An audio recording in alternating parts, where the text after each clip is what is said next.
Hello and welcome to the Green Canary.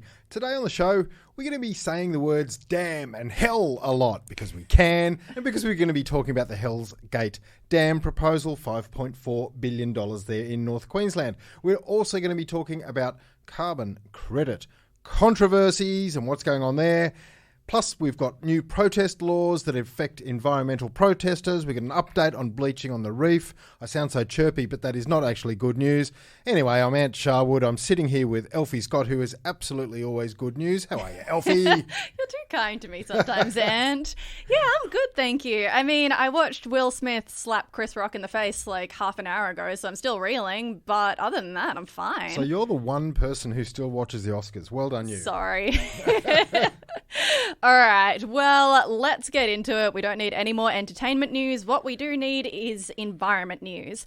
And the big environment news story of the week is Australia's Emissions Reduction Fund, which has hit the headlines because there are massive problems with it that have been exposed by insiders. So today, Ant and I are going to be giving you a bit of a rundown on what's happened here and why it matters. Yeah, it's a big story, isn't it? And you lead, Elfie. Tell me why it matters. What's been going on? Okay, so this is a story that I thought I theoretically couldn't understand until I started reading about it. So give me a second, I will explain this. But basically what's happened is a whistleblower who spent years working on the integrity of the Australian government's carbon credit system has launched an extraordinary attack on the scheme, describing it as a fraud that has wasted more than $1 billion in taxpayer funding. And apparently it's also hurting the environment. So the person who launched that attack was Professor Andrew McIntosh. He's the former head of the government's Emissions Reduction Assurance Committee, and he said that the growing carbon market overseen by the government and the Clean Energy Regulator was a sham. And most of the carbon credits that have been approved didn't represent real cuts in greenhouse gas emissions. Well done, Elfie. You got through that. You've explained that all. There's a lot of lingo and words like assurance committee there. Yeah. In a nutshell, we are talking about forests that don't exist. We are talking about people going, I'm going to offset my carbon in this forest. Hello, there's no forest there. Essentially alleges Professor Andrew McIntosh and his colleagues at the ANU. It's a very serious sort of mess up in Australia's carbon trading economy. And I was going back through the history of it this week, and we might actually do a full episode, do an explainer. Carbon, emissions trading. How does it work? But, from day one, Australia's role in this has sort of been fraught. I mean, we were one of only two industrialised nations, alongside the US, that didn't sign up to the Kyoto Protocol in 1997, out of which came the world's first emissions trading schemes. And, cut forward to the fact when we tried to get carbon pricing through the Senate and the Greens blocked it. It was actually the Greens who blocked it because it wasn't quite green. It wasn't the right shade of green. When you buy paint and you've bought 407, not 408, back to the hardware store. But we never went back to the hardware store, so Australian history is littered. Tony Abbott won an election running against emissions trading, or the carbon tax, as he called it. So, look, this is just the latest, it seems to me, in carbon trading not going very well in Australia. Yeah, absolutely. I think that's a very succinct and passionate rundown. But we should probably give the audience a bit of specific detail on the carbon credit system that we're talking about today. So what it is known as the Emissions Reduction Fund. And through this, the government basically buys abatement of carbon emissions in the form of carbon credit units to incentivize businesses and individuals to adopt new practices to reduce emissions. And this was introduced back in 2011. So basically, one carbon credit is earned for each tonne of CO2 equivalent that's stored or avoided being released by a project. So say if farmers don't cut down trees on their land that hold carbon, that gives them the opportunity to get paid for abating those emissions. Or if an industrial process that produces methane ensures that methane is captured, then they get paid for that as well. And there are a whole range of activities that are eligible under this reduction fund. And once carbon credits are earned, they can be sold or put onto a secondary market to create income. So it can be like a great scheme for some people, but it seems like it's not working like it should. If it worked, it'd be great. Yeah, it'd be exactly. absolutely perfect. It would clean up the environment. It would reduce emissions. It would have a market system operating that benefited everybody. Unfortunately, what Professor McIntosh and his people have said is that the credits are, quote unquote, devoid of integrity. They're, as I said before, getting paid. People are getting paid for forests that either didn't exist or that aren't regenerating properly on their land. Exactly. Yeah. There's all sorts of holes in it. So we should probably move on. But before we do, it is worth knowing that this is a series of allegations for someone who's very, very well placed to make them. But a lot of what he says is refuted by the Clean Energy Regulator, by Angus Taylor's office. So there is a bit of he said, she saidism going on here, although they're both he's in this. He said. Yeah, he said. But I think we are getting to a place where, Chris Bowen, Labor's climate and energy spokesperson, has said that if Labor manages to secure government in May, we think, they're going to commission a review into the whole deal.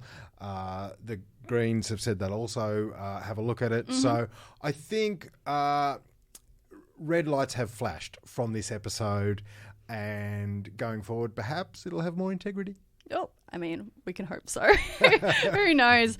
All right, let's speak about something else that has happened this week, which is the Hell's Gate Dam. Damn hell, I get to say that again. All right. Well done. All right, and introduce us to this story. What is going on? $5.4 billion of your taxpayer money is what's going on. This is the, a classic pre-election pitch from Scott Morrison. Unlocking Hell's Gates. Said, I mean, you just can't not run with some of those things. That was the ABC's headline. But look, it's a massive dam on the Burdekin River inland from about Townsville in North Queensland. This has long been a dream to build these big inland dams, way back since a thing called the Bradfield scheme, conceived by Bradfield, who was the engineer who designed the Sydney Harbour Bridge. I mean, it has long been a dream to get water on the western side of the Great Dividing Range, especially in northern Queensland, irrigate dry land areas with all that water that would otherwise just flow to the sea. How much water are they planning on being able to accumulate in this dam? I believe, Elfy, that in front of me it says 2,100 gigalitres, which means nothing to anybody, but it's 4 Sydney harbours. Wow. So, you know how when you describe like a field or something out there, you have to describe in terms of football fields. Well, it's actually a law that, if you're a journalist, you must... In Australia? Yes, that's right. And population always has to be, that's 50 MCGs that are totally full. That's so true. but water always has to be Sydney harbours. So, yeah, we're talking 4 Sydney harbours. We're talking 7,000 jobs. We're talking 3,000... that's in construction. We're talking 3,000 in agriculture. There's no doubt this is a big deal, should it happen, but there are opponents, aren't there? Yeah, absolutely. So it's probably worthwhile noting that there hasn't actually been an environmental impact statement on this made yet. Yeah, small little issue there. So locals, including politicians in the region, have said that they're worried about what the impact of a dam of this size will do to the long-term health of river systems, but they're also worried about what it will do to the Great Barrier Reef, because as we know, the Great Barrier Reef is under a huge amount of threat, both from climate change and rising water temperatures, but it's also under threat from agricultural runoff. So creating this massive agricultural hub in northern Queensland isn't probably going to be a great idea, especially when we're looking at an already struggling reef. Yeah, so there are pluses and minuses, and then there's just the weird left field man that is Bob Katter. God bless you, Bob. You can always rely on Bob Katter to actually just come... And Bob's comment is... dam's not big enough. So he's even angrier at Scott Morrison than the environmentalists are about him putting $5 billion towards a thing that there's not even an EIS for. He wants another harbour in there? Another Sydney harbour? Now, that would have been a good question. That's why you're a good journalist. It would have been good to go to the press conference. How many Sydney harbours do you want, Bob Katter? That would have absolutely nailed the issue. All right, let's move on. Okay, so we are also looking this week at a poll that was done by the Australian Conservation Foundation. And they have found, well, actually, they looked at about 15,000 people. Is that correct? Yes. In this? Yep. It's an astounding amount of people that they surveyed. And they basically confirmed that a majority of people in every federal electorate believe the long-term economic benefits of climate action outweigh any costs involved. Yeah, it's fascinating research. Look, this is the second year in a row that the ACF has done a thing they just brand as the big climate poll, I think, or Australia's biggest climate poll. Last year, it was just all about our attitudes towards climate change, drilling down into some of that sort of denialism and beyond that, but just attitudes about the issue itself. This year, it's more hip pocket focused. It's and not just your personal hip pocket, but the nation's hip pocket, if you like. How is it going for the cost of living for the Australian economy and also for your health and for future opportunities?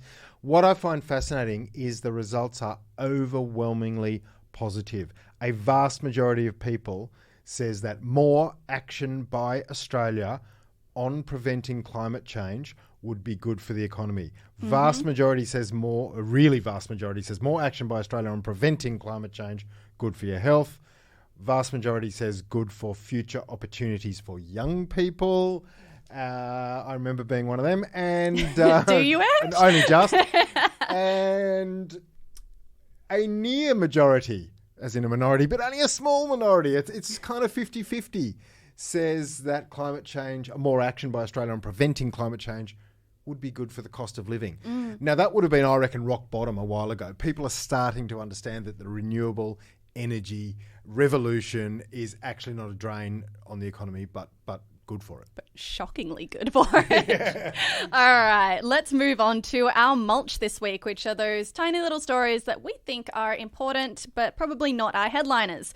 All right, so my story of the week, Ant, I'm going to talk about the new anti-protest laws in New South Wales, because you know that I get fired up about this sort of stuff and about harsher penalties. Well, yeah, I think that it's a fundamental right, and also, you know, I understand people's frustration with climate inaction. Why don't they have the right to take to the streets? They do have the right, but as you've pointed out this week, those rights are, you could argue, being infringed. Yes. So what is happening basically is that there are harsher penalties being introduced in New South Wales. Now, if you block a tunnel or a bridge in protest, you can be fined up to $22,000 or you can get 2 years imprisonment.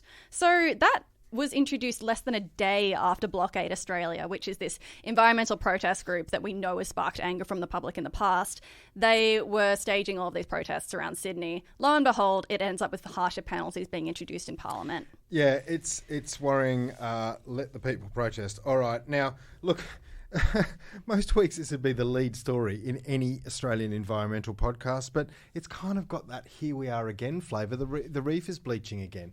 We mentioned it last week. That's because the first scientific evidence was only trickling in last week. Now 750 sites have been surveyed. Thank you very much. So that's a very comprehensive overview of the reef. And, you know, by the Great Barrier Reef Marine Park Authority. And yeah, there's bleaching everywhere. It is a mass bleaching event. It's either the 6th or the 7th one since 1998, depending how you count them. But it's absolutely bad news, and it comes ahead of the UNESCO visit. Yeah. So we are yet to hear the results of that UNESCO delegation, but I assume it's not going to be great based on what we're seeing at the moment. They could change the status of the reef. Yeah. They won't kick it off the list, but you know, it's concerning. Anyway, there's speaking, we should run them back to back, the protest laws things and the kids in the street, but thankfully you are still allowed to protest. And what are the climate kids up to? Yeah, so young people around the nation, God, I hate using the term young people. It makes me sound so old. But they've kicked off another wave of school strikes around the world. So that happened on Friday. And here we had 30 of these protests around the country, gathering thousands of young people. It's the first action that's been seen since COP26 happened for the school strikers. And yeah, it's just fantastic to see. Also, keep in mind that this is happening at most a couple of months out from the election. So I don't think this is going to be the last that we're going to see of the strikers in that time. It wasn't. And I loved the chant, ScoMo, ScoMo, you can't hide. We are literally right outside. That was the kids at Kirribilli House. Delicious. Not the greatest rhyme of all time. Speaking of which, I think they should come up with a rhyme for climate. We are really angry about climate. Something. Rhyme it. I don't know. I can't do it. All right. Well, that is all that we have time for today. Thank you so much for joining us. As always, we would like to acknowledge the traditional custodians of the land on which we're recording, the Gadigal people of the Eora Nation.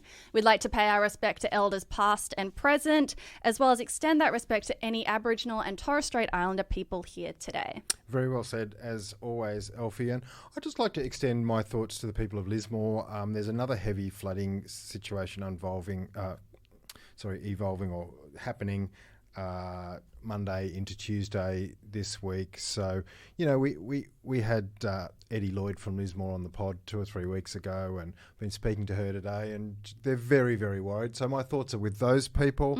And just everyone out there, you can talk to us like Eddie Lloyd does on Twitter at Green Canary Pod. You can have a little word with us on Instagram at Green Canary Media.